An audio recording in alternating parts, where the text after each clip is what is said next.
ओझियानी Mentha factory में मरने वाले सुरक्षा गार्डों का परिवार आज बदायूं एसएसपी से मिला। खबर उत्तर प्रदेश के जनपद बदायूं से है।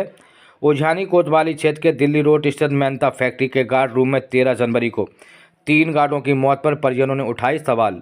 उनकी बात को लेकर सपा जिला अध्यक्ष आशीष यादव मृतकों के परिजनों के साथ एसएसपी ब्रजेश कुमार से मिले। परिजनों ने एसएसपी से कहा कि तीनों की हत्या हुई है, उनके पास वीडियो और ऑडियो हैं जिसे जांच में शामिल किया जाए। वहीं पोस्टमार्टम रिपोर्ट में मृत्यु का कारण दम घुटने से आया है। यहां आपको बताते चलें, ओझियानी की मेंथा फैक्ट्री में 21 मई 2025 को भीषण अग्निकांड हुआ था, जिसकी आग की लपटें 3 दिनों तक नहीं बुझ पाई थीं। वहीं 100 करोड़ के आसपास नुकसान आंका गया था। फैक्ट्री का इंश्योरेंस नहीं था और फैक्ट्री बैंक के नाम बंधक थी। आग लगने के बाद बैंक ने अपना एक सुरक्षा गार्ड तैनात किया था। यही सुरक्षा गार्ड फैक्ट्री में हो रहे अवैध रूप से काम का वीडियो बैंक के अधिकारियों तक भेजता था। परिजनों का आरोप है, ऐसे कई वीडियो मृतक के मोबाइल में मिले हैं जिसमें फैक्ट्री में काम होते हुए दिखाई दे रहे हैं। परिजनों का आरोप है कि इसी कारण फैक्ट्री मालिक उससे रंजिश मानने लगा था और कई बार धमकी दी गई थी, वीडियो और ऑडियो बैंक के अधिकारियों को न भेजें, इस तरीके के आरोप लगाए हैं। घटना वाले दिन गार्ड रूम की खिड़की टूटी हुई थी और मृतक की बॉडी जमीन पर पड़ी हुई थी और चप्पल पहने हुए थे। मृतक के परिजनों ने सवाल उठाए कि सोते समय कोई भी चप्पल पहन के नहीं सोता है और मृतक के पैरों में चप्पल मिली हैं। पोस्टमार्टम रिपोर्ट में सुरक्षा गार्डों की मौत दम घुटने से आया है। वहीं मौजूद मृतक के मोबाइलों से ऑडियो वीडियो निकालकर बदायूं एसएसपी को दी, जो जांच में शामिल करने की मांग की है। वहीं इस दौरान सपा के जिला अध्यक्ष आशीष यादव परिजनों के साथ आज एसएसपी बदायूं से मिले। 3 बच्चों की मेंथा फैक्ट्री में मौत हो गई। उसी सिलसिले में पीड़ित परिवार, उनके तीनों के पिता, उनके भाई, उनके सब परिवार के लोग मुझसे मिलने आए थे और वो अभी संतुष्ट नहीं हैं इस बात से कि उनके लिए कोई न्याय मिला है। उनके पास कुछ साक्ष्य हैं, वीडियो और ऑडियो क्लिप हैं, टेलीफोन पे बातें हुई हैं, वो अलग दिशा में जा रही हैं और प्रशासन का या जांच का एक अलग दिशा में जाना, दोनों में मतभेद है, दोनों अलग अलग से हैं। मैं उसी सिलसिले में कप्तान साहब से मिल के आया। उन्होंने आश्वासन दिया है कि हम जांच कराएंगे और कार्रवाई करेंगे। एक पोस्टमार्टम रिपोर्ट जो पुलिस ने जारी करी है, बताया है कि उसमें दम घुटने से और जो और साक्ष्य हैं उसमें क्या दोनों में अंतर है, दोनों में अंतर है, तभी तो ये लोग घूम रहे हैं। अगर किसी का बच्चा मरा है, ये सब जानते हैं, बहुत सारे अब तो टेलीफोन का ज़माना है, सब में बताया दम घुटने कब दम घुटती है, कैसे घुटती है। और जिस तरह से दम घुटने से लोग मरते हैं, ज़मीन पे लेटे, ठंड में कौन ज़मीन पे लेटा है, एक का पैर किधर है तो एक का किधर है, चप्पल पहन के कौन लेट सोता है रात को। और जिस तरह से ये मोड़ आता जा रहा है, इनके दोनों के प्रशासन का कहना अलग है और परिवार का कहना, जो साक्ष्य उनके पास है, ऑडियो है, वीडियो है कुछ उनके पास, और वो जांच का विषय है। वो जांच को कप्तान साहब ने कहा कि आप दीजिए, मैं उस पर भी जांच कराऊंगा। क्या लगता है हत्या की गई है इन लोगों की? हाँ, ऐसा प्रतीत होता है। अगर वो वीडियो क्लिप और ऑडियो क्लिप देख लिए जाए, दोनों में भिन्नता है। अब ये जांच करे, निष्पक्ष जांच हो जाएगा तो दूध का दूध और पानी का पानी। पर मुझे नहीं लगता कि कहीं ना कहीं निष्पक्ष जांच हो रही है। कोई बचाया जा रहा है किसी के किसी संरक्षण तो है ही, बचाया जा रहा है, संरक्षण तो है ही। लोग तभी मांग करते रहे और इतनी बड़ी घटना, ट्रिपल मौतें हो जाना, 3 मौतें हो जाना, बड़ी घटना है। अब उसको इतनी आसानी से कह देना कि ये हो गया। जांच का विषय हम कह रहे हैं, कितने लोग थे उसमें, और भी तो लोग साथ में रहते थे, कितने लोगों को बुलाया गया, कितनों को पूछा गया, अंगीठी कितनी बड़ी थी। अगर अंगीठी से ही मौत हुई है, दम घुटने से हुई है, तो और लोग कोई नहीं थे क्या वहाँ?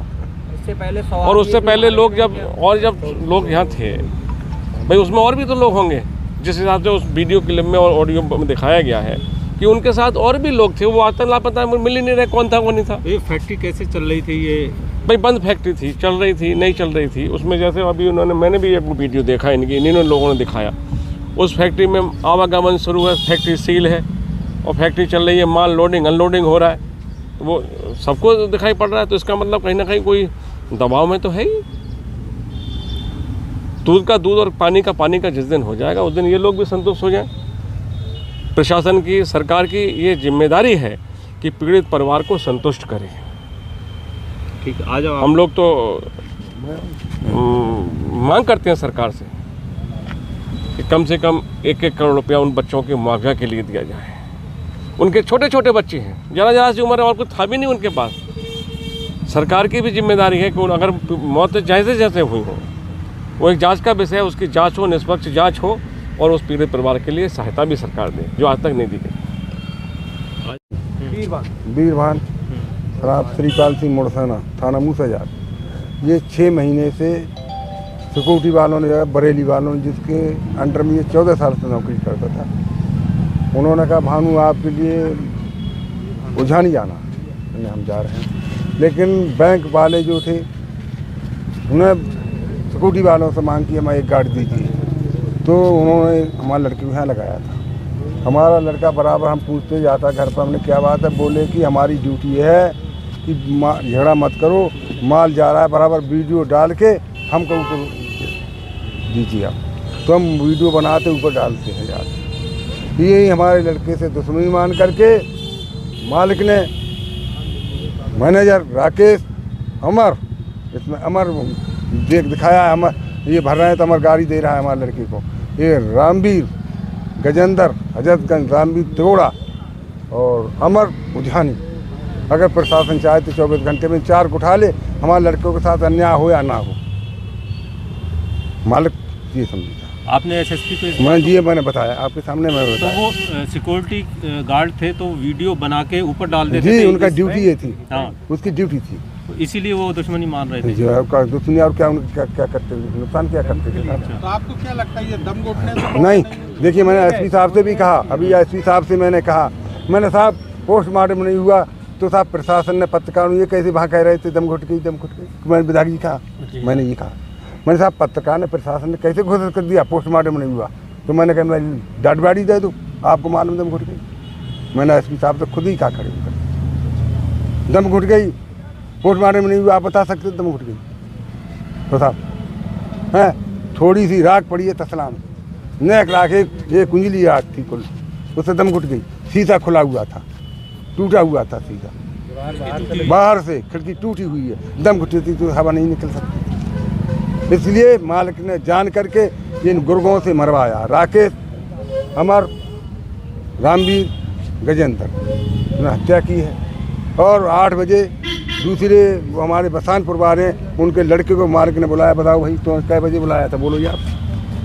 हम आए तो देखो लड़का के टाइम बुलाओ, जैसे मान लो रात के, जैसे मान लो देखो 8 बजे की ड्यूटी है, हमारा लड़का तो जैसे मान लो सवेरे के टाइम, जैसे मान लो ड्यूटी करके ना पहुँचो तो हमारे फ़ोन करो, फ़ोन मान उठाओ ना।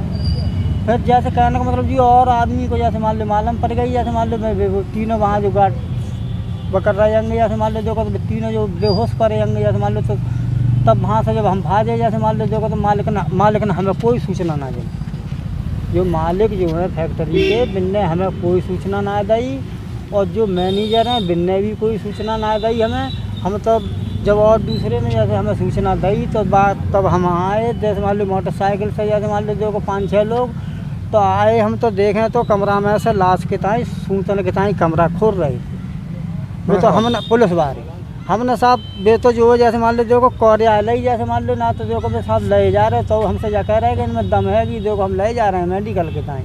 हमने कहा इनमें कोई दम ना है हमारो है, मैंने कहा हम ना ले जाने देंगे, तो हमारा तो साहब मार डाल।